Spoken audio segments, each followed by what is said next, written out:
Gallonigher system. Gallonigher is the home system of the League of Free Worlds. All planets within the system are loyal to the League, although a significant number of colonial assassins are known to be working within the system with the intention of destabilizing the uprising. Certain details regarding the organization and history of the League are withheld for security reasons. Other details may have been subject to data wiping by the Earth Empire, as Gallonigher is regarded as the Earth's primary military target. Gallonigher was colonized between 4405 and 4517 AD. The Forward to Gallonigher group was founded in 4387 by a consortium of Earth's leading scientists and industrialists. They were concerned that the colonization program did not include sufficient investment in the creation of new food sources. Information gathered by the FA-469 research probe suggested that Gallonigher would provide ideal sites for the generation of protein-rich foodstuffs. The consortium lobbied for the system's colonization until the plan was accepted in 4393 AD. It seems unlikely that Gallonigher met the Empire's expectations, as only the planets Benet and Acheron were ever developed as sources of food. However, the system also yields valuable processed chemicals and minerals. Gallonigher is under constant military surveillance from the Empire's long-range espionage satellites. Attempts are made to disrupt their readings, but it can be assumed that the Empire is able to gain significant quantities of classified information. Gallonigher's defense systems are effective, and yet small-scale. The League of Free Worlds has historically relied on guerrilla tactics in all its military affairs. All other details are withheld. Benet is a rock planet adjacent to the system's sun, Evan star. Although it was the first planet in the system to be colonized and housed the earliest operational rain-shine artificial weather systems, its name is now synonymous with the League of Free Worlds uprising. The Battle of Benet marked the League's successful defense of Gallonigher in the face of a massive Empire onslaught. The League's huge growth can be traced back to this victory, as can many of its highly effective guerrilla warfare techniques. The planet has become a symbol of hope for all those loyal to the League of Free Worlds. Benet was colonized in 4405 AD. The aim was to create a highly controllable microatmosphere on the planet within which an infinite number of weather conditions could be created.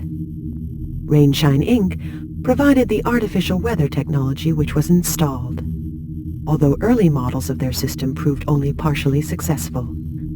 Extensive testing had failed to detect an inbuilt bias towards tornado conditions, and a number of important personnel were literally blown off the planet's surface when a wind force limiter shut down in Era. Subsequent design modifications removed the problem, and the rainshine system went on to become an efficient means of recreating ideal growing conditions for all known vegetation. Benet's biofarms still produce foodstuffs, although the means of production are now controlled by the League of Free Worlds. In addition, a number of the farms have now been given over to the testing of military equipment. Under Empire control, Benet was defended by a trigger response network linked to a central intelligent execution node. This system has been maintained by the League, although its operation is not completely understood. Certain of the system's functions have remained inoperable, although it is still a highly efficient means of defending Gallonigher's capital world.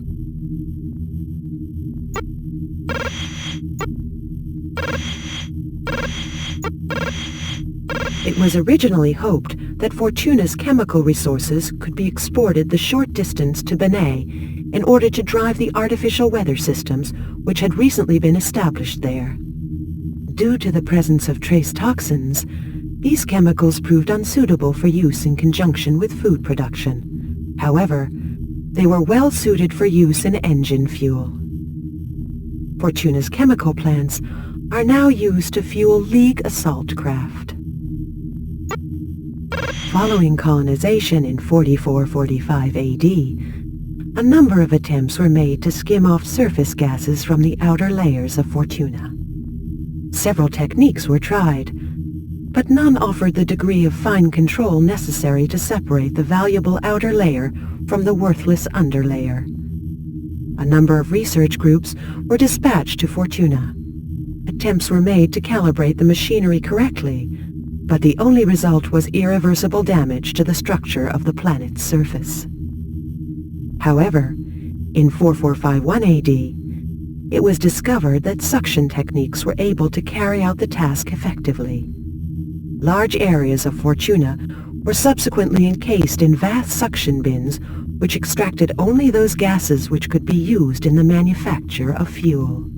The League continues to produce engine fuel on Fortuna, although sophisticated recycling procedures have been introduced. All Fortuna's chemiplants are fitted with infrabeam early warning detection systems. These are liable to suffer data corruption due to their age, although readings have never been known to modulate beyond acceptable levels. All other details are withheld.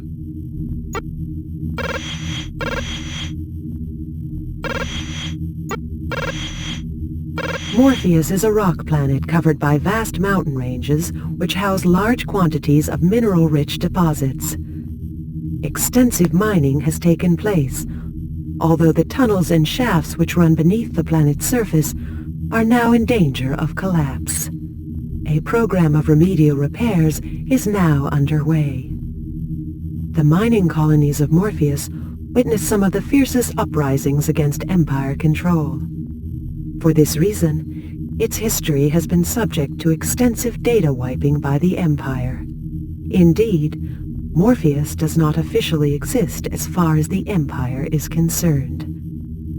It is officially referred to only as a negative presence phenomenon. Morpheus was colonized in 4462 AD by a remotely operated landing vessel stocked with human embryos. It was the first planet to be colonized in such a manner. The embryos matured within the landing vessel until they were old enough to accept sensory stimulation and knowledge accumulation procedures.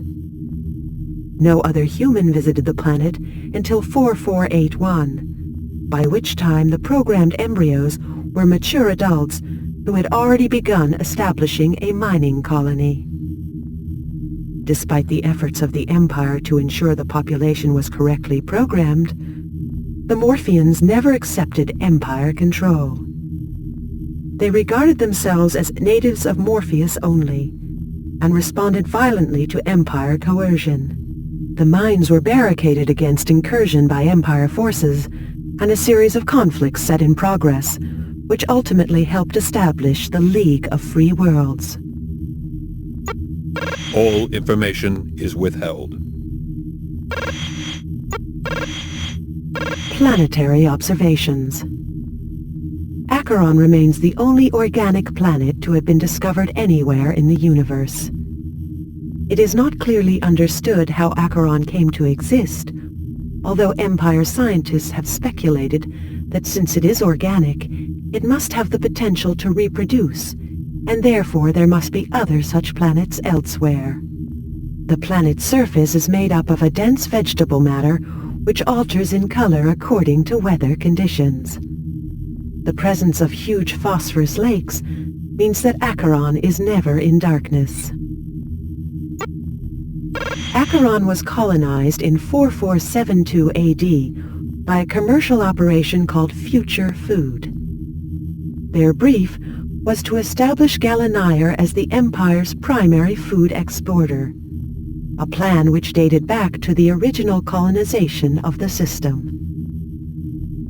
The Empire believed a commercial initiative would have more chance of success, and while the planet successfully sustained a number of productive biofarms, Future Food was unable to expand the operation to the rest of the system.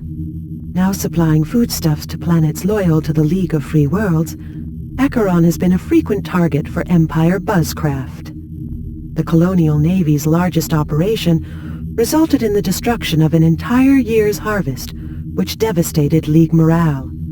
Acheron's defenses have subsequently been upgraded to principal status. The bioorganic defense system installed on Acheron is linked to the planet's own cell structure. Consequently, certain defense functions are automatically operated if the planet's own ecosystem is tampered with in any way. Should a hostile force attempt to take over Acheron's biofarms, the planet itself will trigger the release of toxins, rendering all produce unusable.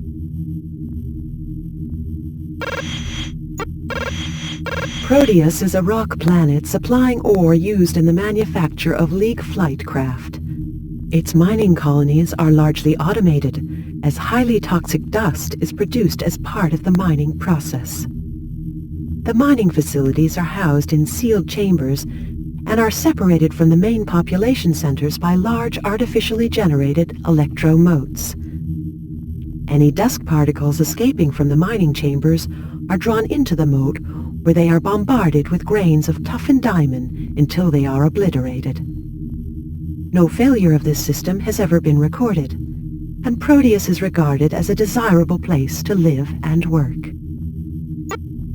When Proteus was colonized in 4491 AD, it was enveloped in toxic dust clouds which circulated in the strong winds. Reports on the findings of research probe RD-316 revealed that the ore content of the planet was likely to be extremely high.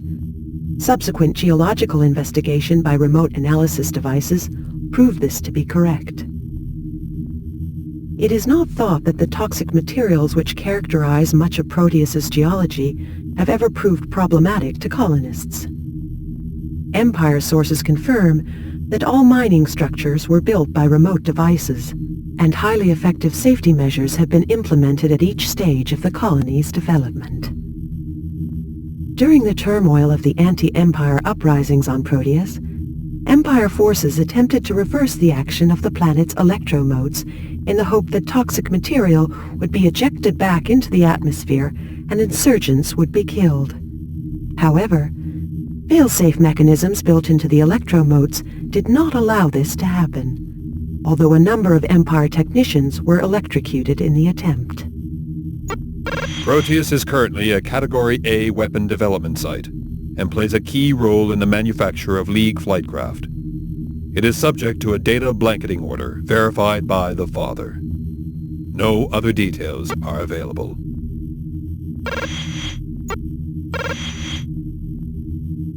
Midas is currently in the process of rebuilding its chemical processing industry following devastating attacks by the colonial navy. It is a mainly gas planet with a very high density and a large surface area. Vast areas of the planet were originally given over to residential settlements, with colonists commuting to other planets within the Gallonigher system. Most of these regions were destroyed in the Navy bombing missions, and large numbers of people were killed. Temporary residences have since been constructed, although life remains very hard on Midas.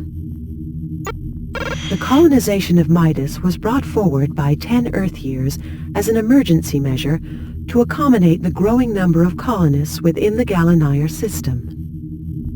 The Committee for Expansionary Affairs had originally projected that large-scale residential support would be required in the system by 4520 AD. It was intended that this would be built alongside the chemical processing plants which were already planned for Midas. However, population growth within Gallonigher proceeded at a far higher rate than expected. Emergency motions were passed within the Empire's Council for Colonization, allowing for the construction of cheap accommodation bays which proved to be of inadequate construction. They were improved once construction of the chemiplants was begun in 4519 AD. Virtually all surface construction was badly damaged during a series of Navy bombing raids during the 10th phase of the League's uprising. The League has a very heavy armed presence on Midas, as current construction work is at an extremely vulnerable stage. Cloaked defense towers are located at strategic points, although precise coordinates are withheld. Deep bunker constructions are present within the dense gas outer layers. Approaching craft pass through a hostility detection blanket, which triggers the appropriate response from ground forces.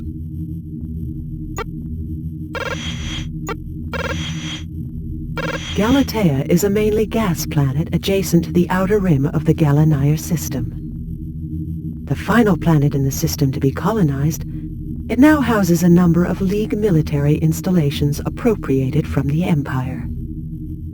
Originally a colonial navy early warning outpost, it now serves primarily as an observation post for the League, although operation of the planet's inbuilt hardware is yet to be fully understood.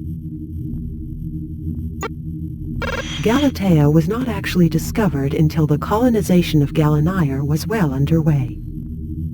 Its cycle round Evanstar correlates precisely with the movement of Midas.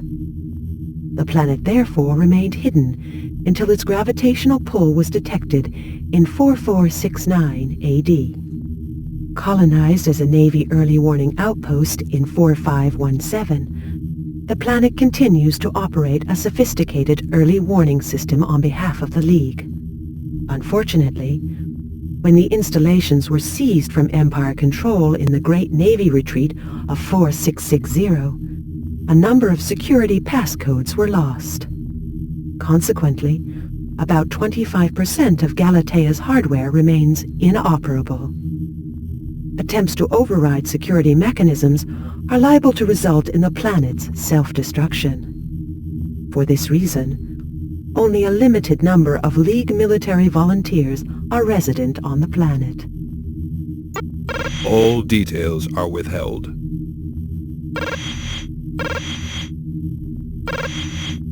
Diomedes system. Diomedes is a 7-planet solar system loyal to the League of Free Worlds. Containing some of the most fertile and beautiful worlds anywhere in the universe, Diomedes was colonized between 4341 and 4394 AD. Within a matter of years, it became clear to the Empire that the system represented one of its greatest natural resources. Diomedes now supplies the League with energy, food, and various manufactured goods. The gas planet of Elysium was targeted for colonization in the mid-4320s. Empire energy production was failing to meet target quotas, and it was known that the planet's proximity to the sun Ra would help boost its energy generation. No further colonization was planned. Speculative probes launched during the construction of Elysium's power plants revealed highly fertile soil samples taken from Bacchus and Artemis. Further planet surveillance followed, and in 4342, the decision was made to commence immediate colonization of the entire system. Following industrial unrest on Iris and the spread of resistance to Empire control within neighboring systems, Diomedes declared itself loyal to the League in the 6th phase of the uprising.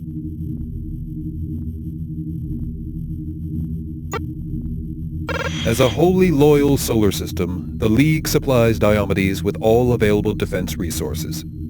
However, the system relies on the intense commitment of its people and remains short of essential military hardware. Specific details necessarily carry a Class 4D Optimum Restriction Order.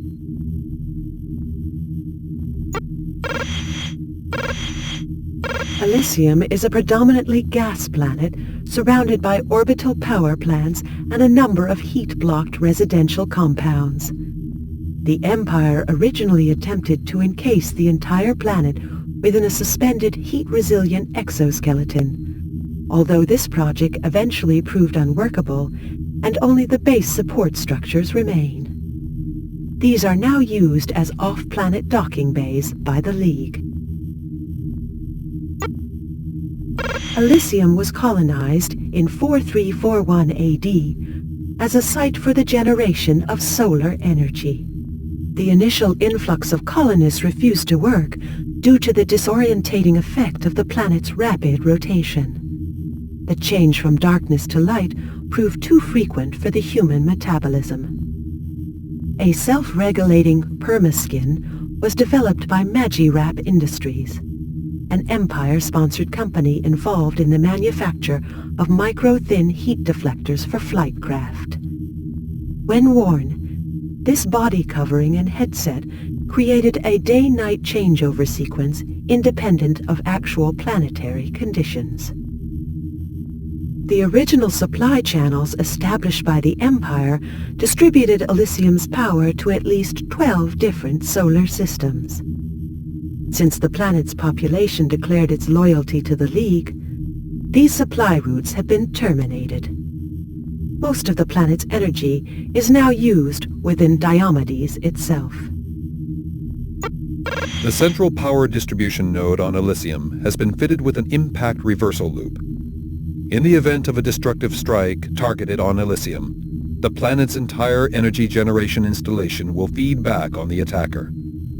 Unfortunately, due to a lack of testing, the reliability of this device is not known.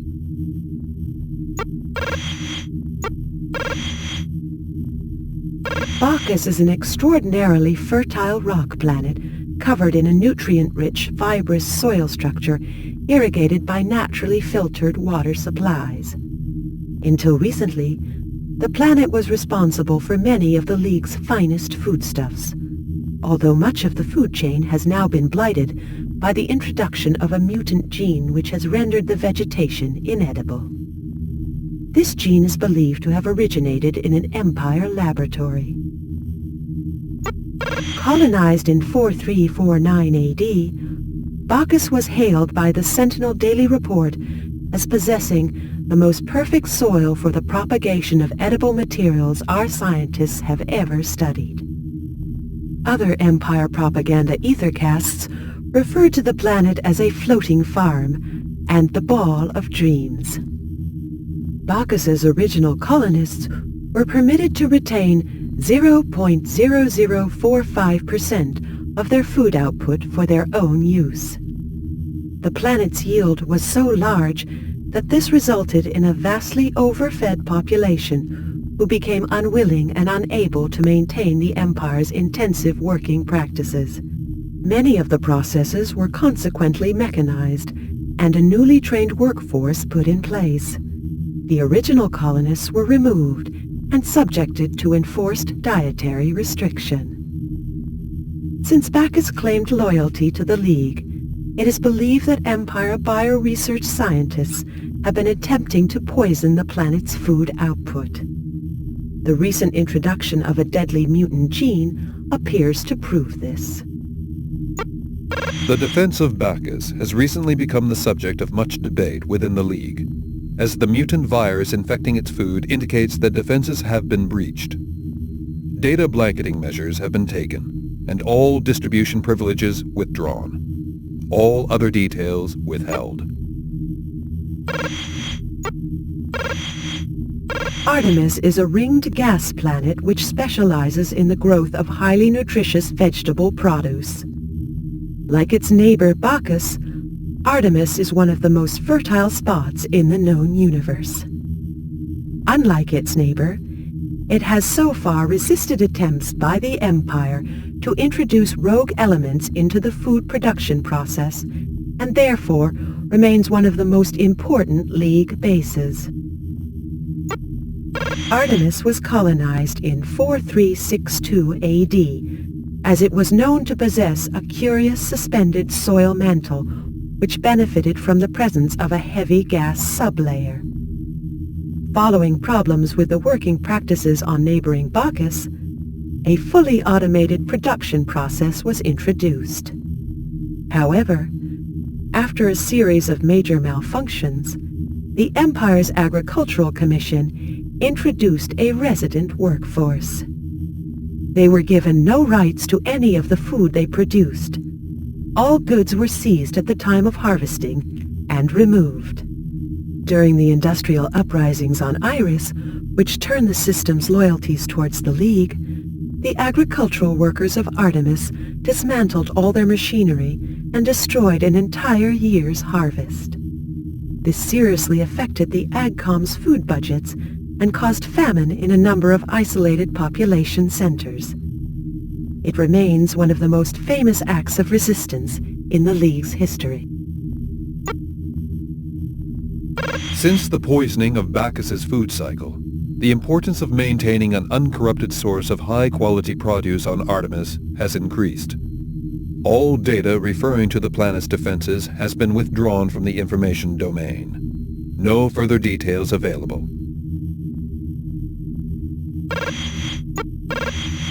Loakun is a rock planet housing manufacturing facilities dedicated to the production of body-compatible biofabrics. The planet's infrastructure was established by commercial organizations supported by funds from the Empire's Bureau for Technological Advancement. All facilities are now controlled by the workforce on behalf of the League of Free Worlds. Loakun was colonized in 4367 AD as a commercial development zone for industries involved with technological research. The largest organization to set up a base on the planet was Magirap Industries, the corporation responsible for the protective body wrapping used by power plant workers on Elysium. They successfully bid for a development grant and transferred all research, design, and manufacturing departments to new premises on the planet. In return for Empire funds, Magirap committed themselves to the development of dedicated biofabrics which could effectively fuse with a human body to create a second skin. The results of the research were largely put to military use. However, following the anti-Empire uprisings, biofabrics have been adapted for use by workers on planets with hostile atmospheres, usually in connection with food production. Under Empire control, Loakun was not heavily defended. A basic trigger response network has now been established by the League, although the planet's defenses remain heavily dependent on maintaining a passionate and committed population.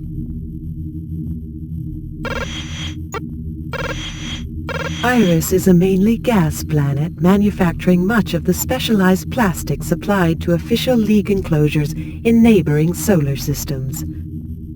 Established as an extension of the Loakun Commercial Development Zone, the planet's industrial struggles were responsible for the first anti-Empire uprisings throughout Diomedes.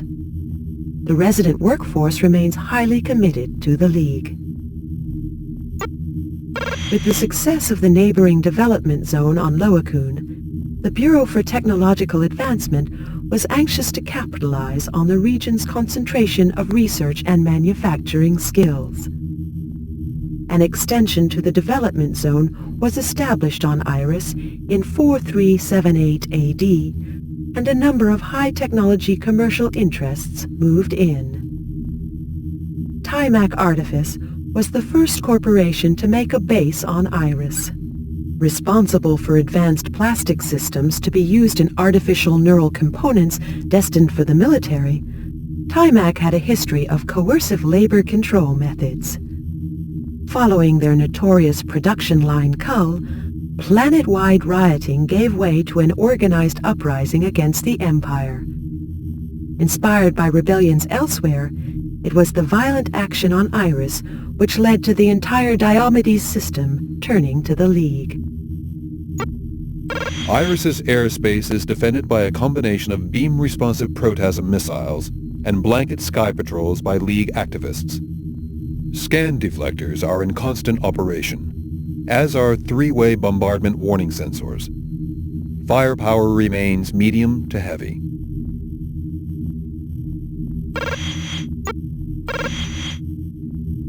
Athena is a gas planet housing a large research community. It is involved in the investigation of zero gravity and its effects on living organisms. Originally testing Mark IV gravity disintegration weapons on behalf of the Empire's Destructive Capacity Group, the League now directs the research towards peaceful ends. The occupied surface of Athena is constructed from sheets of ready fused porous aluminiac, commonly known as Jeffers compound. This is in recognition of the efforts of Commander Emeric Jeffer to build an observation platform on Athena, from which the rings of Iris could be studied. These rainbow-colored rings are one of the most beautiful natural phenomena in the universe. Commander Jeffer wanted them to be available for Empire colonists to see. He developed a material which could be suspended above the planet's gas surface, but was then dismissed and executed by Empire Command. His discoveries were then put to military use. Now dedicated to non-military scientific research on behalf of the League, the community on Athena revere Commander Jeffer as a man concerned with the pursuit of knowledge and beauty. The Empire could not allow such a man to continue in their ranks, and for this, he paid the ultimate price. Athena's peaceful scientific community insists on a heavily cloaked defense presence. Low-noise engine casings and restricted impact deflectors are fitted to all craft patrolling the planet. However, there has been no reduction in the League's capacity to defend Athena. All other details are withheld. Gratifa is a heavily forested rock planet manufacturing hover vehicles for civilian use. Its forest regions were originally used as recreation areas for high-ranking Empire officials, while vast expanses were cleared for the construction of industrial manufacturing plants. These were occupied by private corporations, but are now dedicated to the League of Free Worlds. Colonized in 4394 AD, Gratifa was the final planet in the Diomedes system to be taken by the Empire. It was zoned into industrial and recreational areas. The beautiful forest regions were populated by Empire officials who would be allocated a rest period on the planet as a reward or incentive. Clearance work began on the industrial zones in 4395. Prefabricated manufacturing plants were established alongside low-grade residential estates for the on-planet workforce. In common with a number of Diomedes' other industrial centers, industrial unrest spread from the planet Iris, resulting in a mass shutdown of all Gratifa's commercial properties. The recreational zones were subjected to sporadic arson attacks, which left large areas of forest burnt away. These areas are now used as test circuits for the civilian hover vehicles which are developed on the planet. All means of production on Gratifa are now controlled by the League of Free Worlds. Gratifa is shielded by anti-incursion deflectors and a number of D-4RX response bolts appropriated from Empire weapon dumps. Data is subject to a Code 7 restriction specific to planets with high civilian populations. Military information is low to medium. Privileged access only.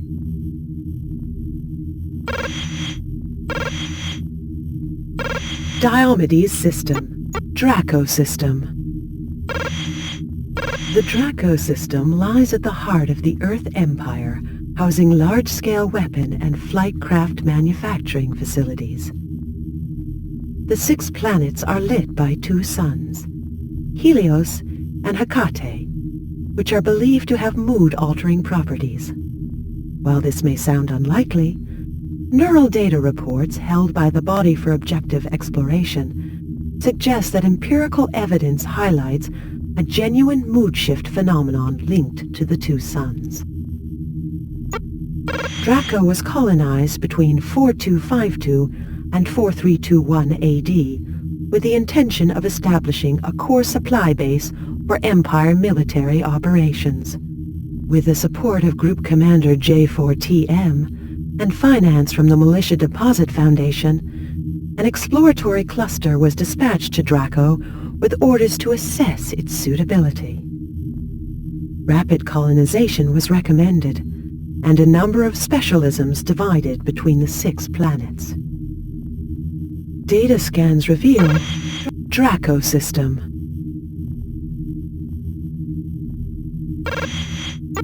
Draco was colonized between 4252 and 4321 AD with the intention of establishing a core supply base for Empire military operations.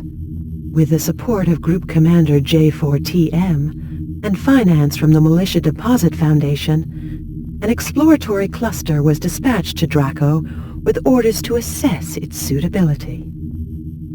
Rapid colonization was recommended, and a number of specialisms divided between the 6 planets. Data scans reveal that Draco is experiencing significant unrest within the civilian population, particularly on the planets Eos, Selene, and Eurydice. Despite a number of internment orders and the banning of all workplace gatherings, harsh working conditions have resulted in a non-cooperative workforce. Problem areas are now being subjected to forced repopulation. Draco plays a major role in supplying the colonial navy with arms and flight craft. As such, it benefits from an X4 defense rating and receives highly charged generator boosts, which strengthen its shielding. Navigational equipment may prove unreliable due to the presence of 2 suns. Flights within the proximity of Draco should be supported by analog sky readers, in addition to conventional compass systems. Harmonia is a rock planet which exports cybernetic devices to the colonial navy. Research bunkers are located within the deeply mined dry seabed region, while the manufacturing plants are distributed across the planet's surface. Due to its proximity to the sun, Helios, coolant fluids are constantly pumped around Harmonia via a fibrous network of microtubes known locally as the skin. During the planet's early colonization, a portion of the skin split open, causing a highly localized ice age. An entire pioneer battalion was frozen to death. Harmonia was colonized in 4252 AD on the orders of the Tsar's private office. Internal core data documents argued for the creation of a highly centralized arms manufacturing base defended by a chain response system. Opponents of the plan suggested that such a base would be vulnerable to attack. The Tsar, however, insisted that the plan should go ahead in the Draco system. The opponents were removed from office and dispatched to an off-world prison bay in Alpha Centauri. Harmonia has supplied most of the colonial navy with the Snatch Reflex Enhancer, a device which boosts average human response times by a factor of 10. Current research being undertaken on the planet aims to adapt this technology for use in a sensory enhancer which would improve all 5 senses by the same order. There are known to be no-hack anti-intruder networks controlling all aspects of Harmonia's defense. These have been optimized for the Crystal 2 operating system. Infrabeam triggers are fitted at all entry points and manned forceware craft are on permanent standby. Be aware that all installations on Harmonia are owned by the military and are defended accordingly.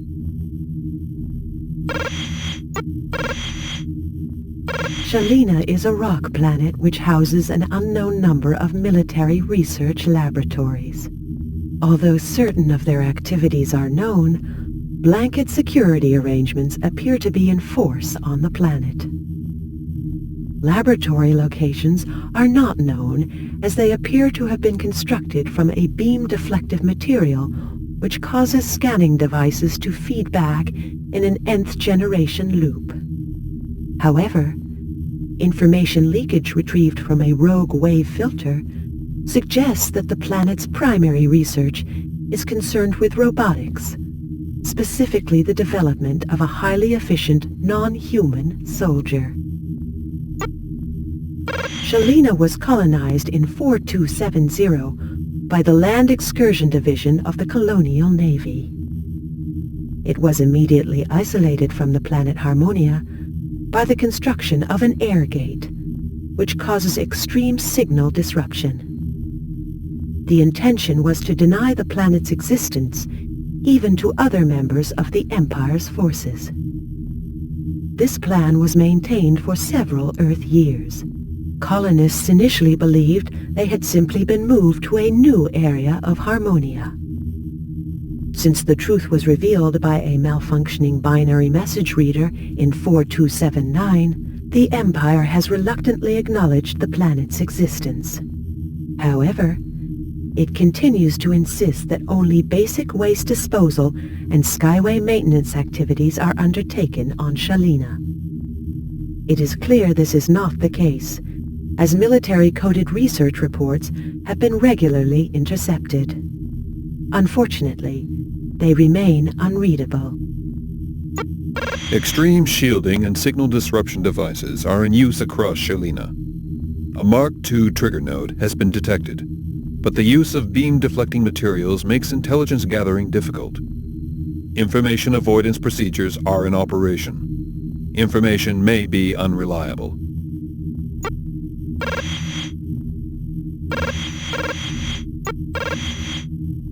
Janus, known as the two-faced planet amongst its resident workforce, is a rock planet scarred by frequent rock-bearing winds, which have gouged vast channels into its surface.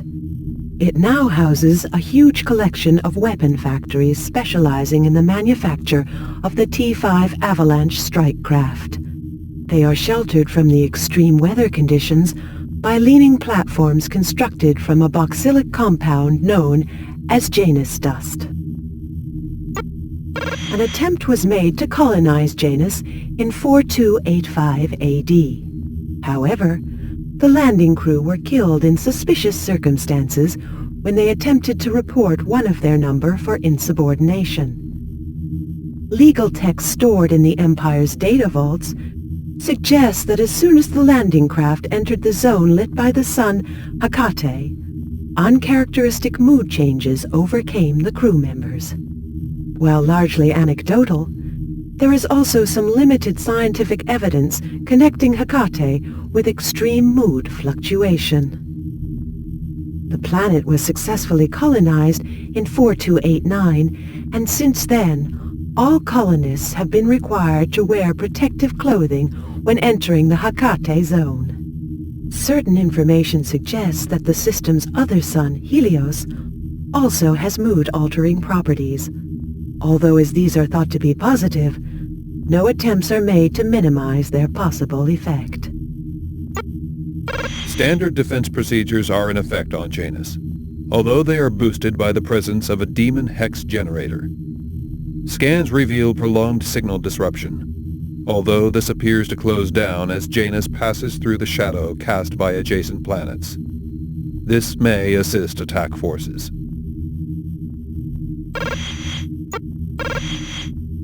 Eos is a rock planet which specializes in the production of high-grade weaponry. While it plays a key role in the Empire's military strategy, there appears to be continuing problems with the planet's workforce. High levels of secrecy and coercive labor control techniques have resulted in occasional acts of sabotage by workers. The Empire is known to be continually working to deal with this situation. Eos was colonized in 4298 AD as part of what had become known as the Draco military hardware project. It had been scheduled to accommodate factories manufacturing suborbital weapons and scent-guided vapor missiles. However, as these prefabricated installations were being shipped in, a number of extremely valuable natural resources were discovered. These included the muscle relaxant Tranquilex and the injectable truth compound Comitom, both of which occur in concentrated form. Small-scale mining facilities now operate alongside the weapon factories in order to extract these materials. Industrial unrest is common on Eos. It has been suggested that the planet's proximity to Hecate is the cause of this. However, The Empire is reluctant to leave due to its heavy investment in the planet and the valuable resources still widely available. Covert anti-personnel activities are continuously in operation on Eos. These are intended to suppress the planet's own population, but they also threaten attacking forces. Systematic neural scans are carried out remotely on all approaching craft. If aggressive tendencies are detected, automated pinpoint missile devices will engage. Selene is a ringed gas planet operating an information dispersal system which results in highly erratic data scanning. For this reason, the nature of activity on Selene is not known in detail. However, it would appear to be primarily a research base. There are also known to be a number of basic gas mining colonies suspended above the planet's surface, which experience occasional industrial unrest. Selene was colonized in 4309 AD after a rush order was imposed by the Tsar's office. It was felt that the colonization of Draco was not proceeding at the required pace. Research staff were transferred from various locations across the Empire and briefed to investigate the development of automated orbital defense grids. The progress made as a result of this research is not known. It was also found that subsurface gases could be broken down into a number of valuable materials. These are now mined on Selene using hastily built mining installations located next to enforced habitation compounds. The colonists who live and work in these areas are known to be disruptive and the cause of frequent raids by the Empire's Industrial Police Division. Selene is believed to be heavily defended, although intense scanning fails to produce any reliable readings. No other details are known. Eurydice is a rock planet which supplies ore to other planets within the Draco system. As a major center for large-scale mining, the planet suffers from industrial problems similar to those experienced on Eos and Selene. However, the Empire has rejected several proposals to leave the planet as the natural resources remain valuable. Eurydice was colonized in 4321 AD by conscripts from Selene's mining installations. Contemporary reports detail a number of atrocities inflicted on the colonial population, including the so-called Night of Pain and the Last Emasculation. The Tsar's office was known to want urgent completion of all construction works. It was hoped that these violent methods would have the desired effect. The Empire is still attempting to cope with the legacy left by use of these methods. The workforce frequently sabotaged the industrial process, and military personnel have been known to suffer extreme assaults. The League has made a number of attempts to destabilize the situation further, although these have had negligible success. Eurydice is patrolled by heat-shielded barrier craft and land-air docking ships. A dual-direction observation network surrounds the planet as a defense against attack from the air and from within the mining installations themselves. Draco's Alpha Centauri system. Alpha Centauri was the first solar system outside Sol to be colonized. Expansion beyond the home system was essential for the nascent empire, as its practice of raiding planets and extracting all usable resources was rapidly exhausting those planets it colonized. The system is now experiencing a vicious civil war between planets loyal to the Empire and those whose loyalties lie with the League of Free Worlds. The warp hole from Sol was breached in 4175 AD, and the planet Erato was colonized the same year. The final planet to be colonized was Vergia in 4234. although by this time the Empire was already planning expansion much further afield. The current civil war has repercussions for both the Empire and the League, as the system's proximity to Sol makes it of great strategic importance. Data traps have collected a number of encoded briefings detailing the Empire's concern over the future of Alpha Centauri. Chief amongst these was Memo X33RTY, which clearly stated that obliteration of the entire system would be considered if it fell to the League. Alpha Centauri is generally heavily defended by the Empire. However, the League has the advantage of controlling a number of bases and some hardware within the system. Detailed information regarding Empire activities is available, although decoy data transmissions are known to be frequent. Errado is a rock planet housing mineral mines and a number of Navy installations which have been destroyed by vandalism. The population of Errado is loyal to the League of Free Worlds. Despite frequent raids from the adjacent Empire stronghold of Deucalion, a military cell structure established during the early phase of the uprising seems capable of defending the planet with great effect. Errado was colonized in 4175 AD following a successful breach of the warp hole from the Sol system. It is probable that the first attempt to reach Errado resulted in the destruction of the pioneer craft Pilgrim Father, although Empire Command issued a blackout order banning the circulation of this information. A number of hijacked memos allude to the signing of an official secrecy document ordering the non-disclosure of unspecified information. This is thought to refer to the swearing in of a new crew and the dispatch of a replacement pioneer craft. During the 7th phase of the anti-Empire uprising, all military installations on Errado were seized by groups of miners who had been forced to live underground for up to 9 Earth years at a time. They destroyed all signs of Empire rule and compelled the resident forces to leave. Errado has been a center for League resistance since this time. Errado has developed such an advanced network of military cells that it is now impossible for any one person on the planet to know the names of more than 2 other people.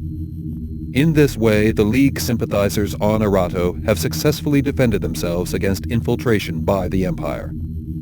They also refuse to pass on detailed information to the League, fearing that it may fall victim to espionage.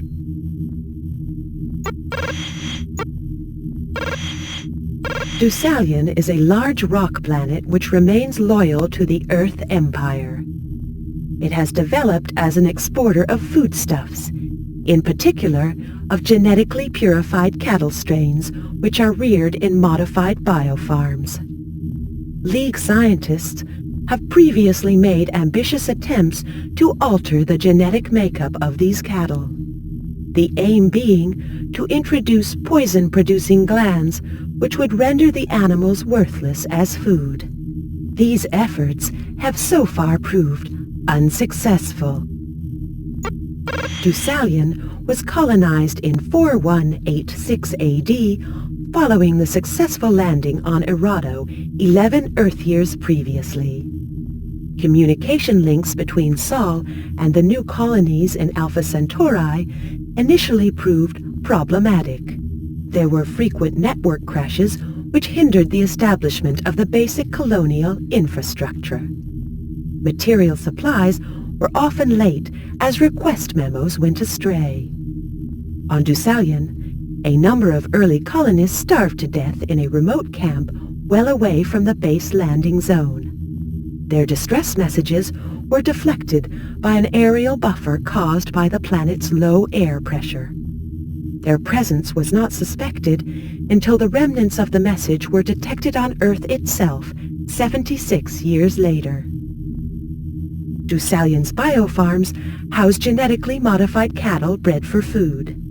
Experimentation to develop the optimum genetic mix continues on the planet. However, it is believed that this research is also used for military purposes. As a vital link in Sol's food supply chain, Deucalion is defended by a combination of airborne and ground-based response systems. Certain information suggests that Deucalion is more heavily defended than it initially appears to be. This may indicate that military activity takes place on the biofarms, as well as conventional food production.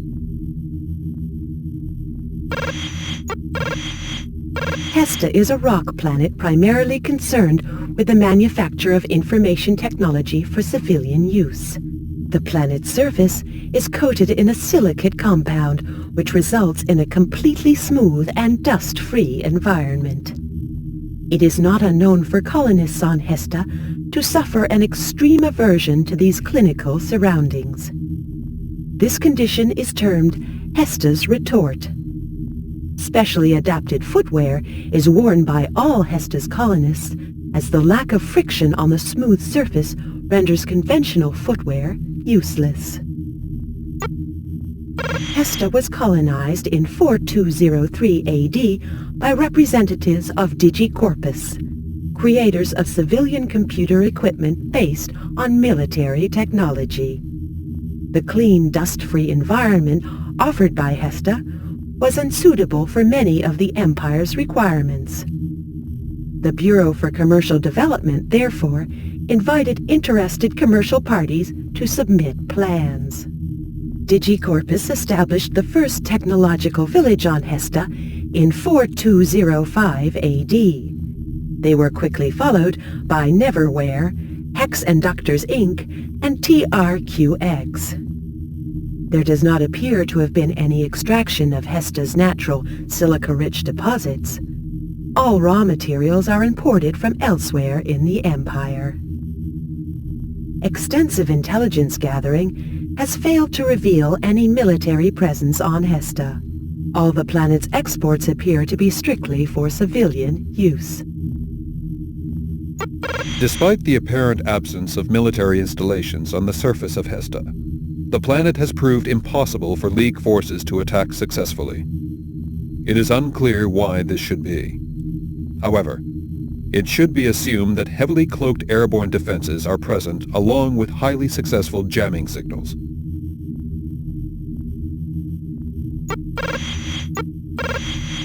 Ballistus is a ringed gas planet loyal to the League of Free Worlds. It follows a so-called jagged orbit. Consequently, it has been known to lurch violently at various points in its history. This occurs around once every 300 Earth years, although there seems to be no useful pattern which can suggest when this might happen again. The lurch has occurred once since colonization. Attempts have been made to buffer the planet against damage in the future, but scientists are not confident that these measures have anything other than token value. Ballistus was colonized in 4214 AD as a source of raw gases for power. Basic extraction facilities were established within 1 Earth year, which tore away the planet's outer surface.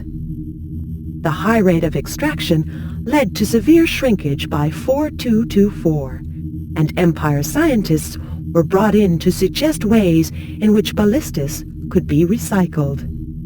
Research showed that if waste gas products from certain types of engine were collected and pumped back into the planet, it would begin to reform itself and would, in time, return to its original state. A recycling policy was put in place, and this system continued until the planet's colonists declared themselves loyal to the League. It was then discovered that the planet had grown too much and was in danger of upsetting the balance of the entire system. Measures are now underway to reverse this process.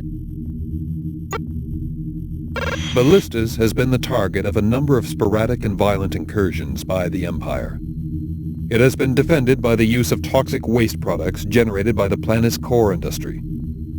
These have successfully driven back several Empire attack waves since they are known to cause genetic mutation. Unfortunately, it is likely that the League Defense Forces had inadequate protection when they handled the toxic waste. This situation is yet to be confirmed.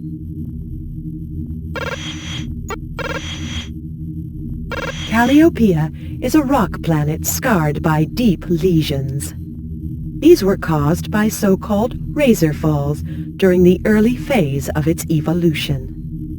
These razor falls consisted of sharp, blade-like meteors which crashed into the planet, gouging out tall, thin valleys which now house scientific research establishments. Calliopeia is loyal to the League of Free Worlds. Colonized in 4219 AD, the deeply scarred surface of Calliopeia proved unsuitable for conventional building practices. However, the Empire's Construction and Installation Battalion developed a technique of hanging thin, single-corridor constructions from the valley top. These were then stabilized by a counterweight system. The quiet, secure environment proved to be ideal for the establishment of a research laboratory network. Virtually every valley on the planet now houses such a research center. Since the scientific community on Calliopeia refused to continue working for the Empire, the League has established a number of defense positions on the planet's outer surface. The research network continues to carry out scientific work, being concerned primarily with the development of electroplasma technologies. Calliopeia's defenses are committed to protecting the scientific community, as the fruits of their research are proving invaluable to the League of Free Worlds struggle. Surface bases have been constructed on a flatbed basis, while air defenses are fully stretched, dealing with the frequent incursions by Empire craft sent from adjacent Vergia. Vergia is a rock planet loyal to the Earth Empire. It produces a valuable liquid ore which has been used throughout the Empire in various heavy industrial processes. The planet also houses a large military presence, briefed to engage League defenses throughout Alpha Centauri as frequently as possible. It is also likely that a number of the ore mines are now prison bays holding captured League personnel. Vergia was colonized in 4234 AD as a holding compound for hardware to be used in the Empire's continued expansion. Inventories deposited in the waste directory of the Empire's Central Digital Forum list flight craft, artillery, recreation facilities, and staff uniforms among equipment deposited on the planet. Boreholes in Vergia's surface were discovered in 4240. Geological investigation revealed the presence of the valuable liquid ore which is now mined so extensively. Subsequent digimemos to Empire Command recommended the installation of large-scale mining facilities. Vergia now plays a key role in the Empire's industrial infrastructure. Vergia is defended by a neural trigger system sunk into the planet's core. It is responsible for most of the anti-League aggression within the Alpha Centauri system. Large military bases house a self-contained command structure with the power to make autonomous military decisions. All attacks should proceed with caution, as capture will inevitably result in torture and execution.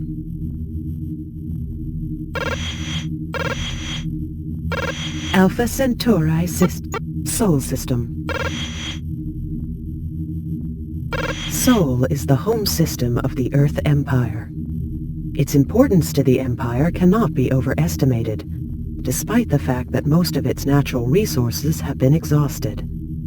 Without exception, all colonies in Sol and beyond exist to support life on Earth. There is evidence of major information cleansing throughout the Sol system. Strategic information may therefore prove to be unreliable. Colonization of the Sol system was completed within 140 years, following the Empire's arrival on Mars in 3095 AD. Expansion beyond Earth was essential due to the depletion of resources. Following the colonization of Pluto in 4134 AD, the Caucus for Exploratory Affairs insisted that expansion beyond Sol must be investigated. Internal memos confirm that Sol was close to exhaustion. Early probe reports suggested the possibility of sustaining a colony in the Alpha Centauri system. This was confirmed by a research team from the DGU Corporation in 4140 AD. Initial attempts to breach the warp hull led to spontaneous hardware burnup, although this information was blacked out by the military command. Freighters and militia subsequently breached the warp hull in 4175 AD. The Sol system is currently thought to be almost impenetrable. Its core defenses are unknown, as scanning operations consistently fail to produce known readings. Frequency range projections phase without warning, leading us to believe that the system is running a warp induction loop. Extreme caution essential. The entire Empire is dedicated to the defense of Sol.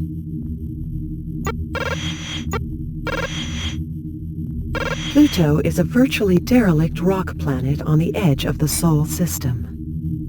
The surface is marked by quarries and mine installations. Biosphere remains can be seen in all quarters.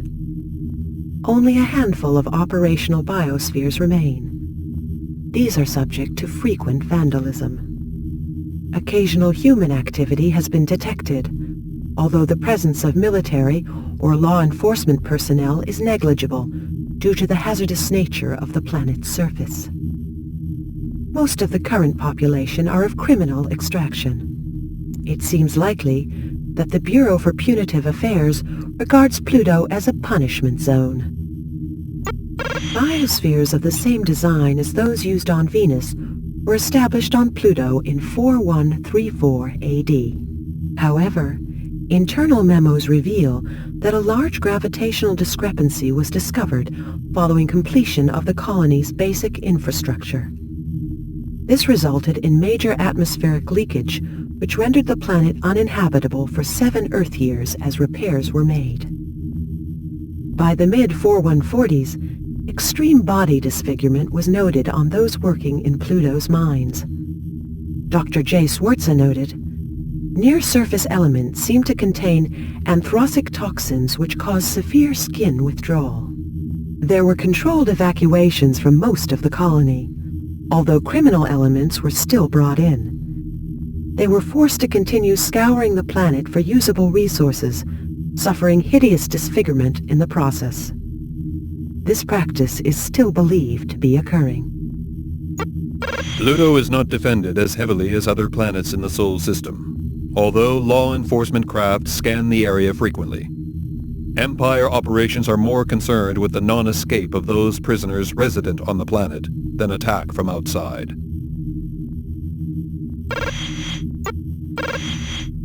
Neptune is one of the most important planets in the Sol system, as it houses the Colonial Navy's early warning outpost. This will trigger immediate retaliation should the system come under attack. It is a gas planet occupied by military installations and an indeterminate number of human personnel. Certain binary links traced to a hyperdump on the Earth's moon contain information suggesting that the planet is entirely unmanned. However, this is contradicted by data reports gathered from undisclosed sources close to Empire Command. It is likely to be the case that Neptune is the subject of a massive misinformation campaign. Neptune was colonized in 4115 AD. A number of probes had already been dispatched beyond the Sol system in an effort to establish whether there was any immediate threat to the system from outside sources. No data was received to suggest that Sol was under danger from other life forms. However, Internal discussion documents already confirmed that if the Empire continued its policy of colonization, resistance could be expected. The increasing militarization of the Empire reflected its growing use of oppressive population control techniques throughout its colonies. When these techniques were backed by advanced information cleansing, they could be executed without the knowledge of the colonists. The further the Empire stretched, however, the harder it would be to control these colonial populations. All attempts to ascertain defense levels on Neptune have been unsuccessful. However, we can be certain they are vast. As a Class 1 military establishment, Neptune is protected by a self-generating ether veil of the type used by Empire Command itself. All attacks should be considered of negligible use.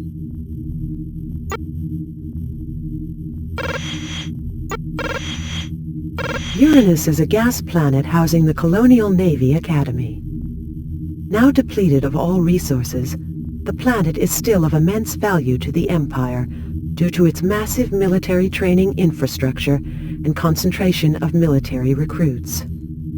It is believed that training for a senior position within the Colonial Navy takes up to 47 Earth years. However, training is carried out on a shift system, so that only 7% of the entire Academy membership is present on Uranus at any one time. Persistent scanning has failed to reveal how such large numbers of recruits are transported. Chemical extraction facilities were established on Uranus in 4091, although the planet proved unsuitable for protracted excavation. The techniques used on Saturn resulted in a number of small-scale explosions which injured senior Empire commanders. The extraction plants were closed down shortly after these incidents. However, the Defense Bureau proposed a basic military training site on Uranus in 4098. It is believed that the growing threat of terrorism on Saturn was giving cause for concern. The site was subsequently awarded Academy status by the Anti-Insurgency Council in 4115 AD. Potential students are selected using brain scanning procedures which detect the presence of a certain chromosome deformity believed to indicate aptitude in military situations. Uranus benefits from a vast infra-network trigger detection facility, which makes all approaches highly dangerous. It has not been possible to simulate these conditions, and therefore all projections are highly unstable. Cloaked attack may activate responses throughout the entire Sol system.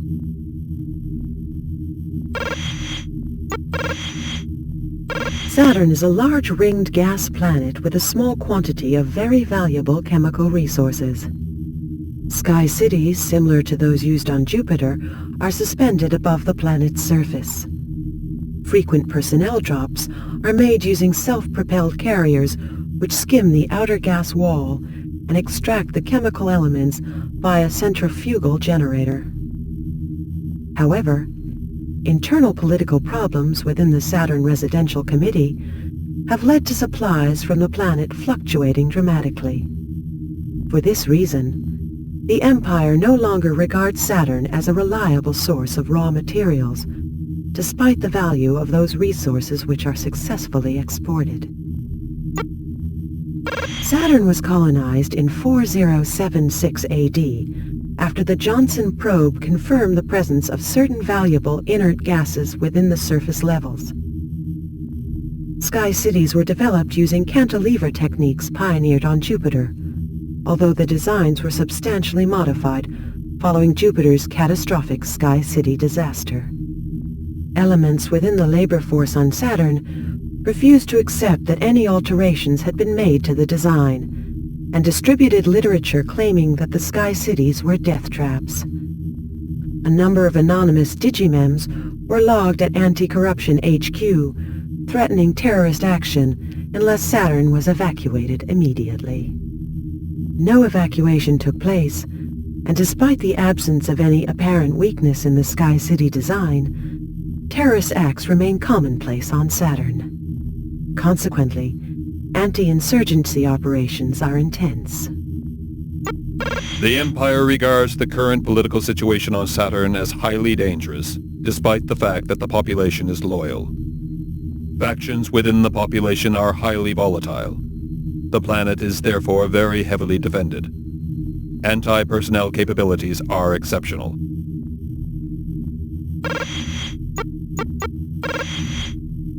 Jupiter is a large gas planet housing some of the first sky cities built by the Empire.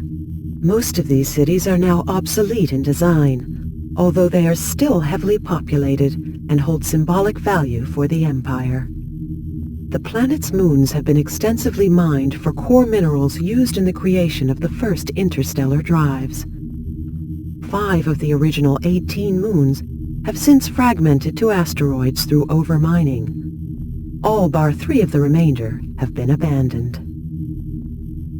Initial civil unrest following the 4091 Sky City disaster has been quelled.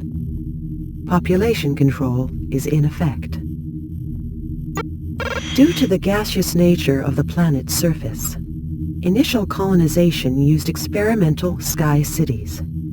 After 8 years of successful use, material stresses were discovered, but internal memos since uncovered reveal that the population was not informed.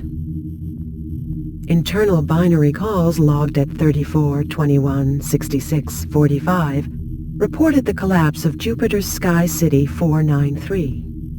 57% of Jupiter's population was killed. Memo traced to the Bureau for Labor Control admitted, material stresses are not unknown in structures of this type. City collapse may be endemic. Expendable populations only to be installed. Due to the importance of the moon mining industry for the expanding empire, intensive research programs were established to develop more stable upper atmosphere installations. At the present time, these subsequent designs have proved acceptable. Jupiter is heavily defended. Lunar mining installations are armed with industrial plasma cannons. The lack of a resident attack fleet makes fast, cloaked attacks feasible. Support from other Sol planets is likely, though fast attacks should be possible before major reinforcements arrive.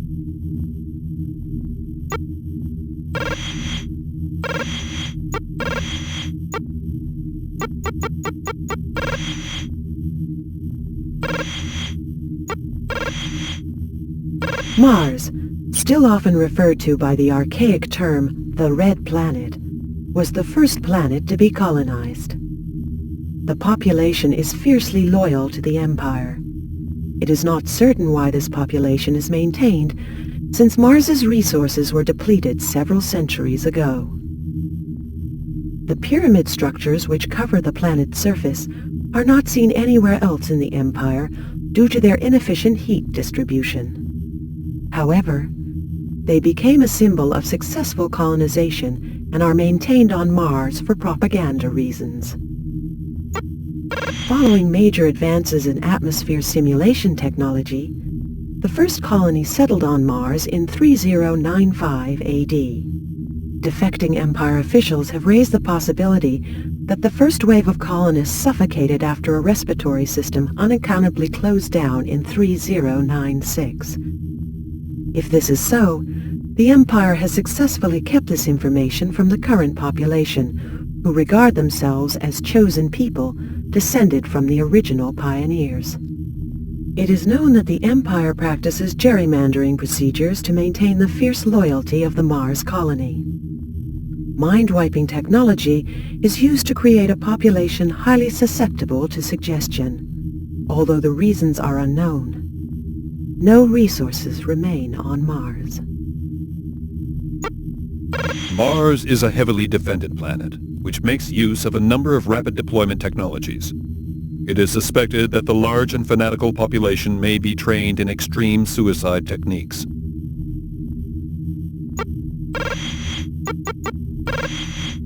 Often referred to by Empire scientists as the Powerball, Mercury provides one of the few examples of the utilization of a renewable energy source by the Empire. The sun provides light and heat. Orbital installations generate power. Shielding technology was specifically developed to protect the new installations based around Mercury from the Sun. This technology has since been adapted throughout the colonies for military use, since it enables reflected heat to be transmitted as a digital jamming code, rendering many scanning devices useless. Mercury's precise colonization date is currently unknown, although the idea of establishing a colony was first raised by the Encon Committee in 3025 AD. It was thought that solar energy collected on the surface of Mercury could solve all energy problems on Earth. No further colonization was envisaged. Data traps reveal that commercial bodies such as Dector Mining Inc. and Testex Mineral Extraction orchestrated a smear campaign against the committee, and the plans were abandoned. They forged information supporting reinvestment in fossil fuels, despite the absence of any such fuel on Earth. Earth's mining conglomerates collapsed in the particle bribery scandal of 3076 AD. Mercury's colonization followed sometime later. Mercury is no longer of immense value to the Empire, as its industrial constructions are of obsolete design, and it is proving costly to maintain. Factions within the Empire have previously considered detonating Mercury. However, political opposition was intense. We must assume Mercury is as well defended as the rest of Sol. Venus is a rock planet housing defunct biospheres and mine installations. It once offered employment to millions of colonists. The original boom planet, Venus was established as a colony following the success of the first mines on Mars. Its exported minerals were used in high-quality stress support systems. Now derelict, it was once believed that Venus had been demolished by Empire Command. Its disappearance was, in fact, caused by experiments in planetary shielding. Although there were already a few prototype biospheres on Earth, the colonization of Venus in 4024 AD saw them constructed from prefabricated materials for the first time. The success of shaft G446.X, a basic ore mine, led to the rapid expansion of the colony. Its success resulted in the site being vastly oversubscribed by potential colonists. The selection of workers was carried out by DNA scanning, a technique still used by some Empire corporations despite it being discredited, and successful colonists became the highest-paid workers in the early Empire. However, the high rate of extraction led to the rapid depletion of resources. Colonists were afflicted by health problems, and many were culled in the 4098 Biosphere Clearance Program. Venus has been the site of a number of military maneuvers since the closure of most of its mines. Various anti-intelligence techniques have been tested in its vicinity. Consequently, it is extremely heavily defended. Navigational equipment may be subject to extreme interference. Proximity to Earth means that counterattack is likely to be instantaneous. The Earth is the Empire's seat of government. It is of immense symbolic value, as well as being the center of the Empire's military and political power. It is a rock planet, largely covered in water, which was once rich in resources. Systematic extraction of all sources of fuel have left much of the planet sterile, although its wealth remains vast due to the removal of resources from the colonies. All human life can be traced back to origins on Earth. The colonies were established to support life on the planet once its own natural resources had been completely exhausted. The discovery of the drug fluoraldic thorophosphate, commonly known as anti-age, boosted the average age of the Earth's population within a generation. Resource depletion reached epidemic proportions concurrently. Starvation and chronic overcrowding followed. Satellite holding bays were built to house excess humanity in barbaric conditions. Insurrection was anticipated, resulting in a massive expansion of the Earth's military and law enforcement capabilities. However, the artificial atmospheric simulation procedure perfected by Oxylex Corp in 3046 led to the possibility of habitable colonies on Mars.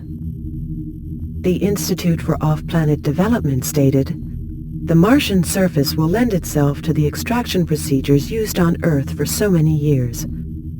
Now our workers can live there too. We must proceed with this project or die." Earth's defenses are the subject of much debate. Hidden matter shielding is likely. Intensity readings are off the scale, therefore very little information can be provided. All other factors are unknown. Solar System.